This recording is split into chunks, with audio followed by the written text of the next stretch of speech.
now as the price of petrol reaches a record high. Motoring organisations say the government's picked the wrong time to cut grants for electric cars. Now, there were incentives for motorists who wanted to make the switch, but these were stopped yesterday.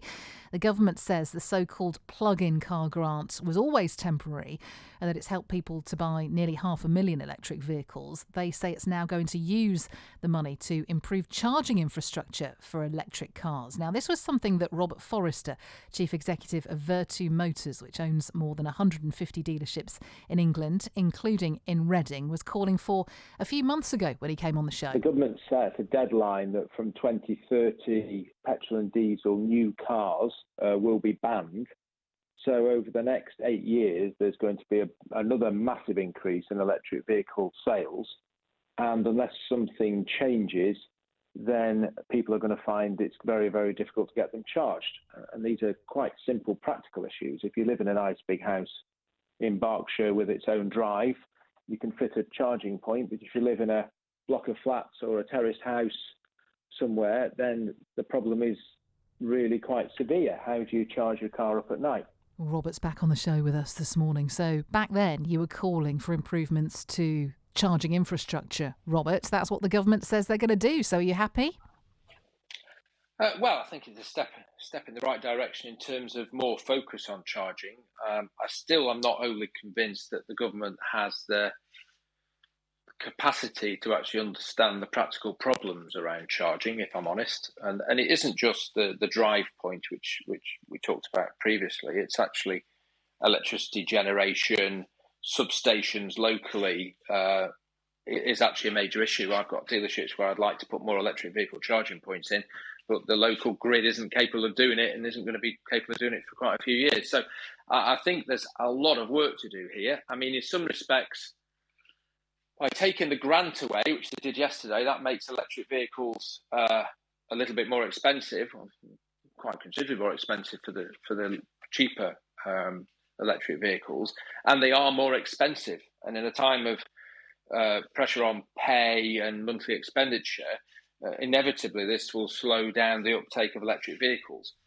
And we've got to remember that it's the government that has mandated that every new car will be electric from 2030, which is easy to say and hard to do. And it isn't a market solution here. The government has to step up, and it's not going to come cheap. When we last spoke, one of the things that you said there was that you predicted there would be a massive increase in electric vehicle sales over the next few years. Yes. Is what you're saying now, the cut to this subsidy will hamper that, and actually we're not going to see as many sales as we might have done previously? Well, of course it will, because if you put the price of something up, less people buy it. I mean, that's just an economic fact. And manufacturers are in a bit of a position here because, as we know, commodity prices of steel, all components are seeing massive inflation. So the actual cost of building cars is going up quite substantially. And the electric vehicle grant that the government put in place did give, a competitive advantage to some degree of electric rather than petrol and diesel at the moment, because petrol and diesel didn't get the grant. So by removing it, you're increasing the price of electric vehicles again, and therefore there will be a slower uptake. That is just an absolute statement of fact. But presumably, the biggest thing to hamper electric vehicle sales right now is the cost of living squeeze, isn't it? Because you can take away the £1,500 subsidy, which is just a drop in the ocean when it comes to buying an electric vehicle anyway. And as much as people want to go electric because it means they don't have to pay the high cost of fuel, the initial outlay required for an electric vehicle is probably one that people just can't afford at the moment. I think there's some truth in what you say. I mean, I don't think £1,500 is a drop in an ocean, actually. I mean, we've got the MG franchise in Beaconsfield, and the Chinese are increasingly making, affordable electric vehicles, and actually the £1,500 is material. It is going to impact new vehicle sales. We've got a big new car event on in one of our franchises. We were expecting 20% of the sales to be electric vehicles. By the increase in price of electric vehicles might mean we see less electric vehicle sales. I think that is inevitable. I don't think it is a drop in the ocean, but you're quite right from a sort of let's transition the vehicles in the UK to electric. new car sales being under pressure because people may not think they want to change the car, they're worried about the monthly expenditure, is a pertinent point. I think you are likely to see a slowdown, as with just general consumer spending, and that will have an impact on new cars, and that will slow down the progress that's been made in terms of getting environmentally friendly